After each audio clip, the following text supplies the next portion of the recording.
Agora, o que que a gente vai fazer? Nós vamos criar aqui uma classe para fazer um get simples nos leads, tá? Vou vir aqui. Aqui nós temos nossas classes. Vocês podem clicar com o botão direito e colocar Create Apex Class, ou dar um Ctrl Shift P, Create Apex Class. Como eu vou chamar isso aqui? Vou chamar de Lead API, tá? Lead API. E ele criou nossa classe aqui, certo? Agora, a primeira coisa que eu tenho que fazer, eu vou definir um REST resource name para essa nossa API que nós vamos criar.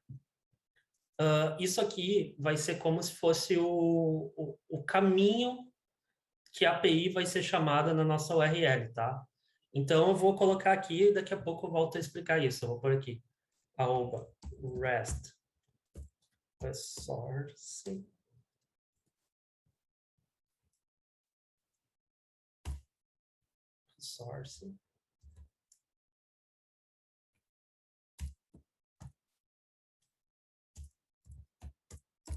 mapping, e aqui eu vou pôr o nome que eu quero pôr. Por exemplo, evento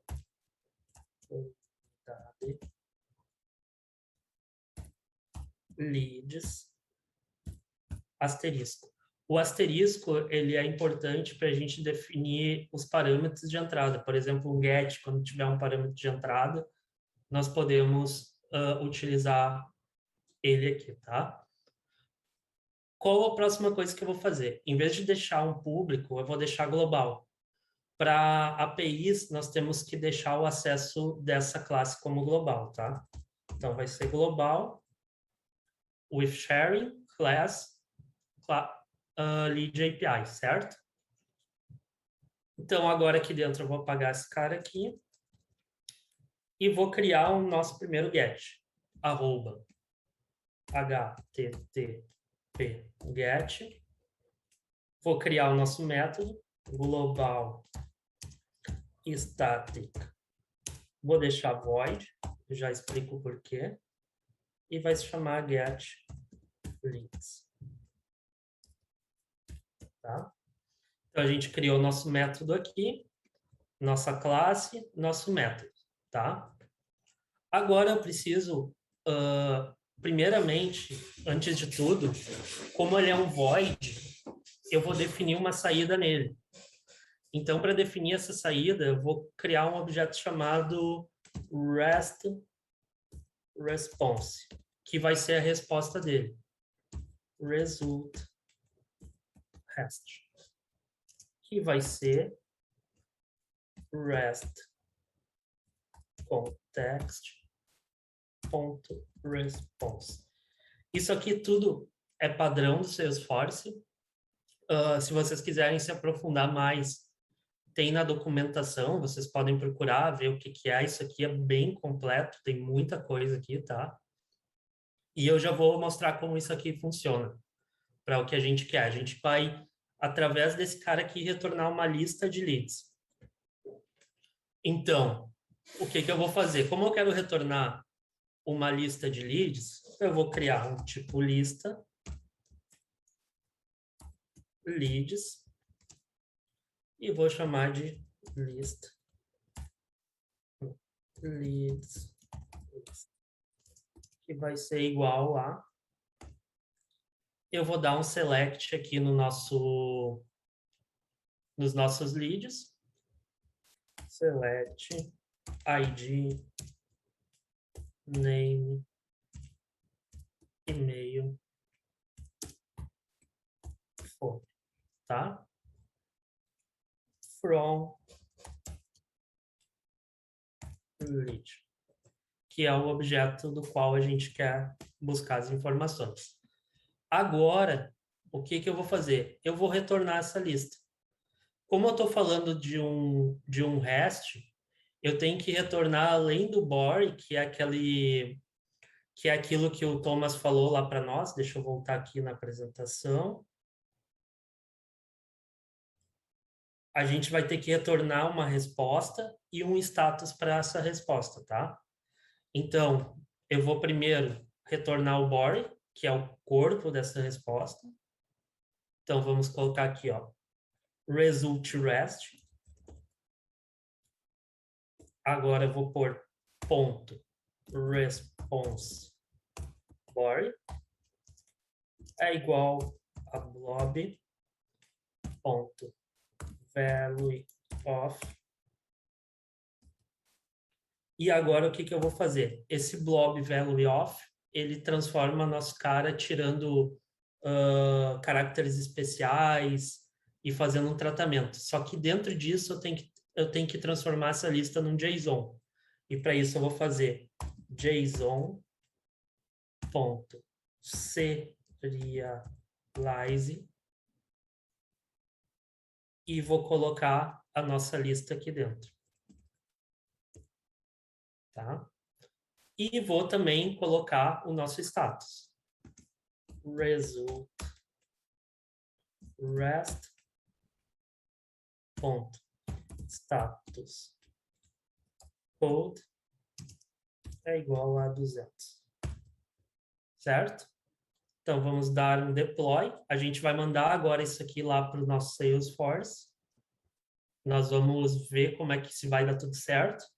Para mandar, eu clico com o botão direito, sfdx deploy the source to org, tá? Ó, ele deu um erro. Serialize aqui está errado, vou pôr re.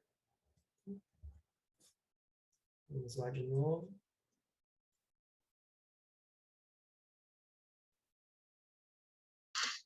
É list lead, não é, Thiago? List lead. Não, a declaração da variável ali, do tipo.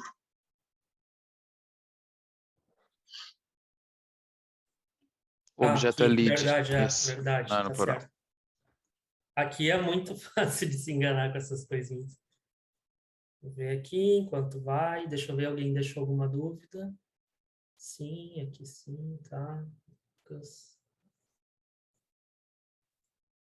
Vamos lá. Às vezes, quando a internet não funciona e demora muito, o que eu faço? Ponho cancelar e vou de novo. Vai.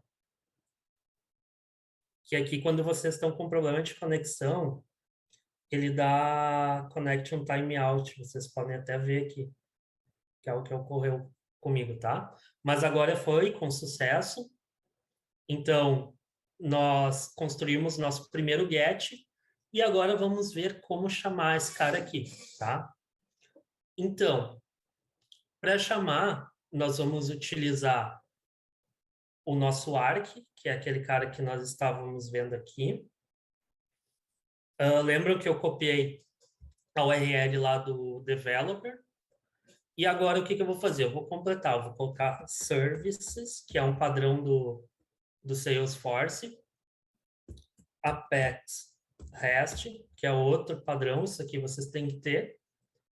E agora a gente vai colocar esse cara aqui, evento comunidade,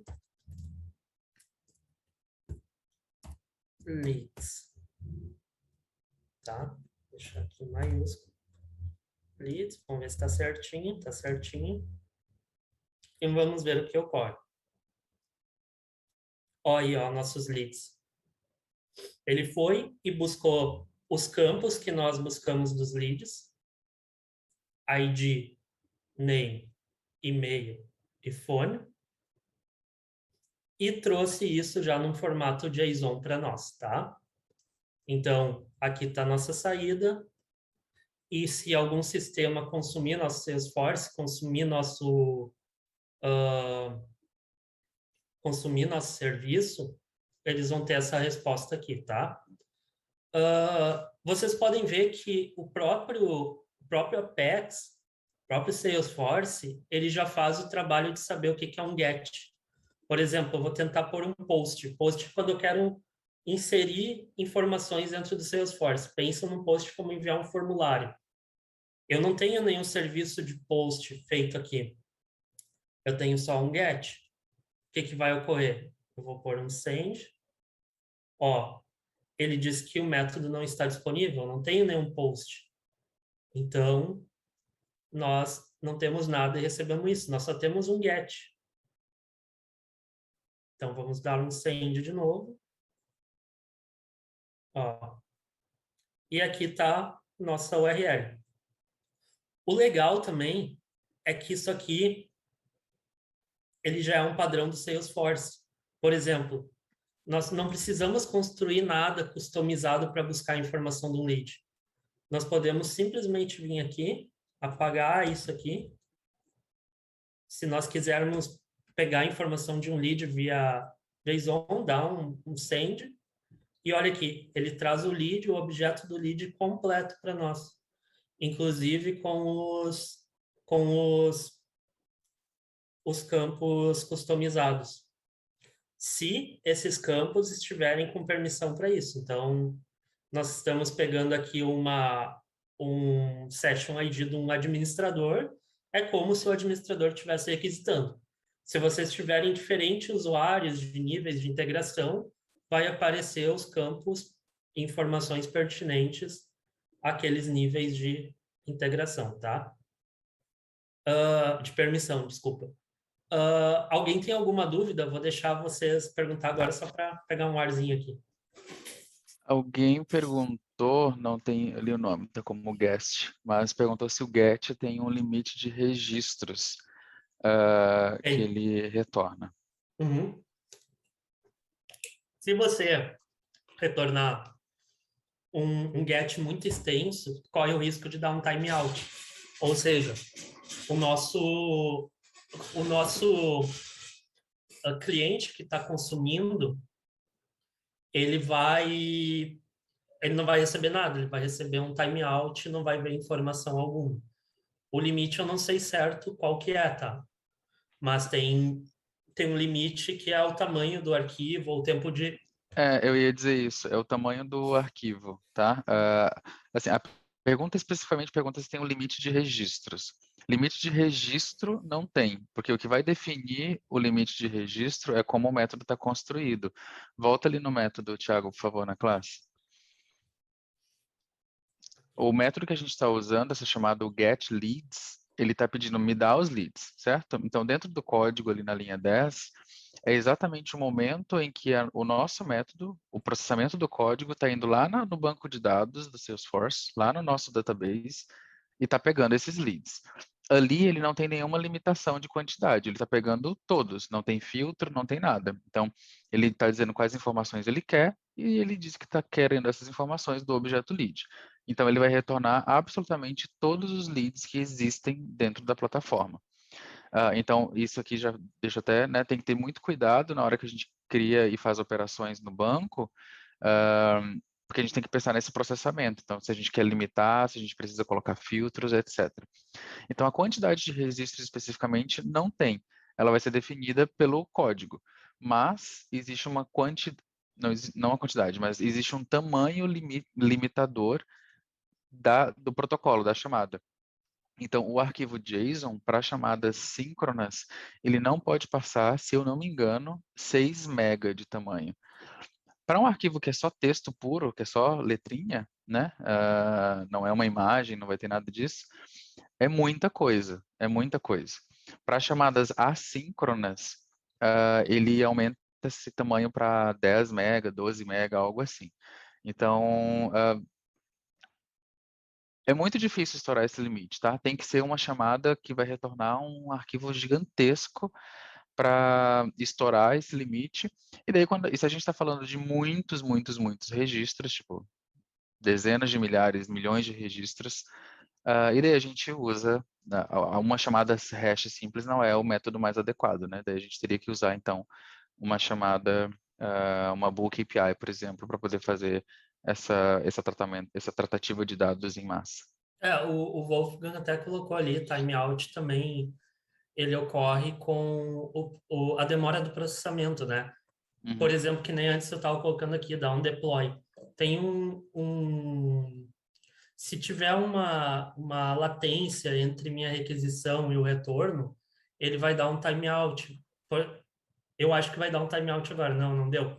Mas isso pode ser ocasionado tanto por tempo de processamento, por internet, por várias questões, tá? Então, não é só o tamanho do arquivo que interfere nos erros de retorno, tá? Quando se trabalha com requisições muito extensas, é normal as pessoas fazerem uma paginação, trabalhar com paginação, conceito de paginação dentro do MyAPI, tá? Onde você pode setar um limite e off-size para você pegar essas informações por página e assim ter uma resposta já adequada, tá? Ali o Leandro perguntou da paginação, quantos itens? Depende. Depende como vai ser o teu arquivo. Se você retornar tudo isso aqui em uma página, por exemplo, isso aqui são várias informações, né? Você tem que medir a latência dele, tem que medir o tempo de resposta. Se você retornar 3 informações dessas, já altera o número que você vai utilizar de limite na paginação, tá? Certo? Uh, Dentro do GET, eu vou voltar aqui no GET um pouquinho, nós podemos também colocar parâmetros, tá? Então, por exemplo, a gente quer pegar um lead por first name, por exemplo. Tá? Vou por aqui. O que vai acontecer? Leads, ele trouxe tudo, tá? Por que ele trouxe tudo? Porque aqui eu não tratei nada de parâmetro de entrada. Então, vou pôr aqui uma string, vamos ver se funciona.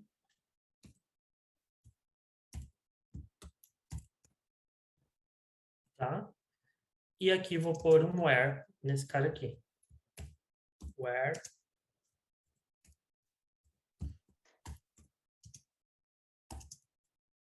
igual a essa variável aqui da entrada. Vamos ver se funciona. Parâmetros, método get não suporta parâmetros. Método get não suporta parâmetros. Só deixa eu recordar esse problema.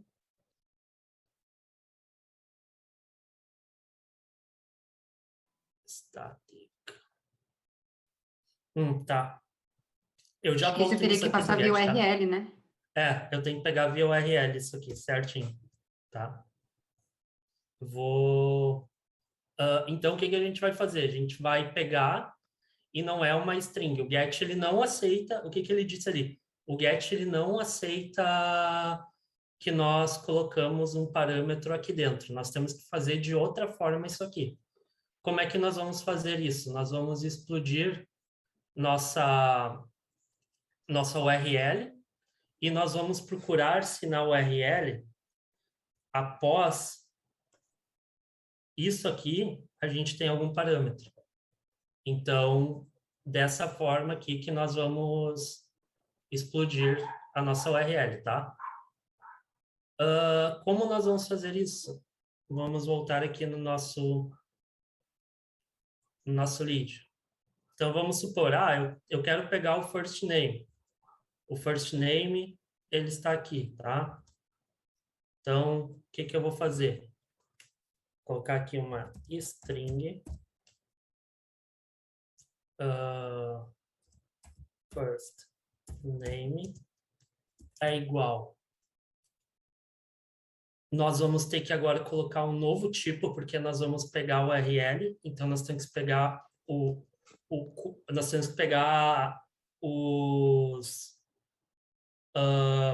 agora me fugiu o nome. Nós temos que pegar o que vem no request, tá? Então, o que nós vamos fazer? Um REST request, por aqui, request, é igual a REST context, que nem tá ali em cima, ponto request, tá? Então, aqui a gente trabalha com o contexto de retorno e o contexto de entrada, tá? Então, o que eu vou fazer aqui, ó?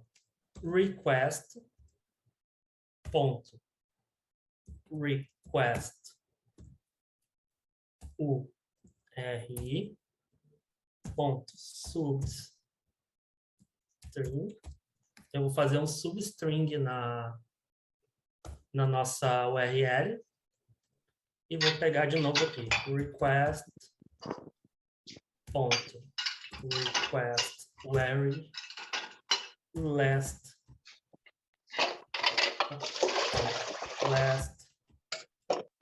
Tô vazando um áudio ali. Thiago, se quiser dar uma mutada. off. Deixa eu ver aqui.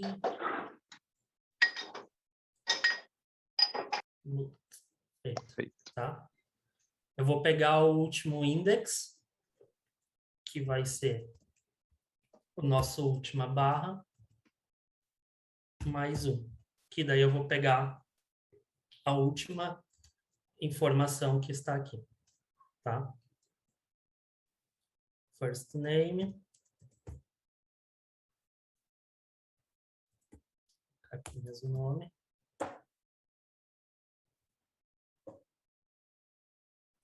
Deploy. Tá? E aí vamos testar. Vamos ver o que acontece. Ó, ele trouxe só aberto. Só que o que acontece? Vai dar um erro agora se eu tirar aqui. Vou dar um send. Ó, não trouxe nada porque a gente está procurando o first name igual a branco, e não existe, tá? Então, vamos fazer aqui, ó. String ponto is not blank. Vamos pegar esse cara aqui. Se não for branco, se não, a gente carrega esse cara aqui, sem where. Não tá errado. Se não for branco, não tá certo. Se não for branco, a gente carrega com where, filtrando pelo first name. Senão, nós trazemos todos os leads, tá? Vamos dar um deploy. Tá? Vamos dar um send agora. Ó, agora eu trouxe todos os nossos leads. Vamos pegar aqui só com o nome de Tom. Tom. Certo? Então, tá funcionando. Vocês entenderam o que foi feito aqui? O que eu fiz aqui? Alguém não entendeu? Todo mundo entendeu? Eu sei que tem uma galera que não entendeu, mas eles não querem falar. Tá. O Gabriel falou que não entendia, mas não conhecia, mas entendeu. É a mesma coisa que eu fazer isso aqui, ó. If, vamos fazer aqui. If, eu pego essa mesma condição se a string não for branca.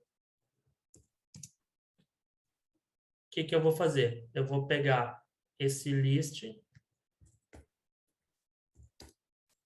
vai ser igual a isso aqui, ó. Tá? Se não, nós vamos pôr um else. Vai ser, o list vai ser igual a isso aqui sem o where. Vou tirar o where aqui. E agora aqui em cima a gente só põe aqui uma lista. Ó. List lead.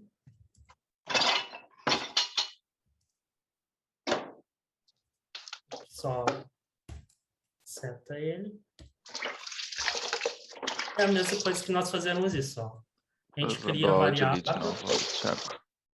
A gente cria a variável e aqui a gente faz um if. Só que aqui é uma condição ternária. Nós fazemos isso numa linha só. Fica um pouco melhor de ler, depende quem está fazendo. É um jeito de programar, tá?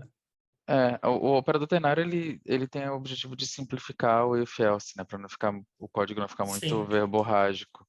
Mas às vezes ele é um pouquinho mais, tu precisa de uns 2 segundinhos assim a mais para entender o que ele está querendo dizer, né? O if else tu já bate o olho, tu já entende mais facilmente. O ternário ele é um pouquinho mais chatinho de entender. Mas uma maneira como eu faço quando eu estou escrevendo o ternário ou quando estou tentando ler algo que é um pouquinho mais complexo, principalmente quando os pedaços dele são muito grandes, que nem a gente tem aqui, né? Tipo, a gente tem, digamos, Uhum. uma outra operação ali dentro, não é só uma variável, mais simples de entender.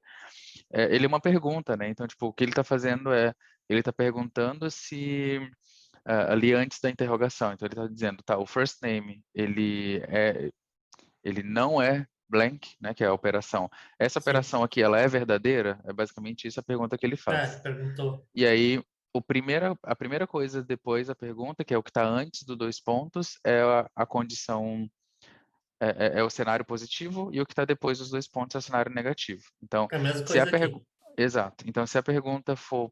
A resposta para essa pergunta for positiva, ele vai executar o que está antes dos dois pontos. Se a resposta para aquela pergunta for negativa, ele executa o que está depois, que seria o else, em resumo. Isso aí. Isso. Muito bem colocado, Thomas. Então, pessoal, eu vou passar agora para o nosso método POST, onde nós vamos receber informações. Eu tenho uma pergunta antes de tu ir para o post. Claro, Se vai eu lá. quiser ter dois métodos get aí dentro dessa Não classe, pode. Pode até criar aqui, ó.